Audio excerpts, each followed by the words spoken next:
Šuo ir jo troba.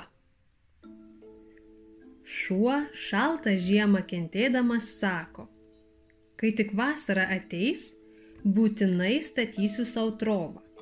Negaliu aš taip visas žiemas šalti ir lauke ant sniego gulėti.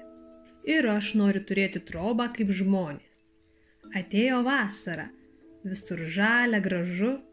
Šuo slėpdamasis nuo karštos saulės spindulių lenda gulėti į kanapes. Ten atsimena, jog reikia statytis trobą. Tad pradėjo ir statybai medžiagos dairytis. Ta yra kumpa, o šita trumpa, trečia plona, o ketvirta nepaaugus. Taip šuo vis žvalgėsi, kuri kanapė geriausiai tinka trobai statyti. Besižvalgydamas sustingo, atsigulė ir galvoja: ar verta karštą dieną statyti? Žiema dar negreit ateis.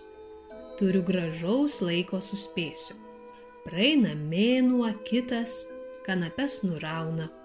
Šuo, atsiminęs trobą, vėl raminasi. Tai jau ir nurovė mano medžiagą, gal šiemet ir nestatysiu. Gal ateinanti žiema nebus tokia šalta kaip praėjusi.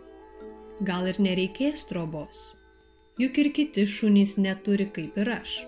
Taip galvodamas sulaukė rudens, šaltos žiemos. Vėl šalo, o sulaukęs vasaros vėl nieko neveikė. Praleido visą amžių ir nepasistatė trobos. Dėl to žiemą šunys vis kenčia šaltį susirietę ant sniego.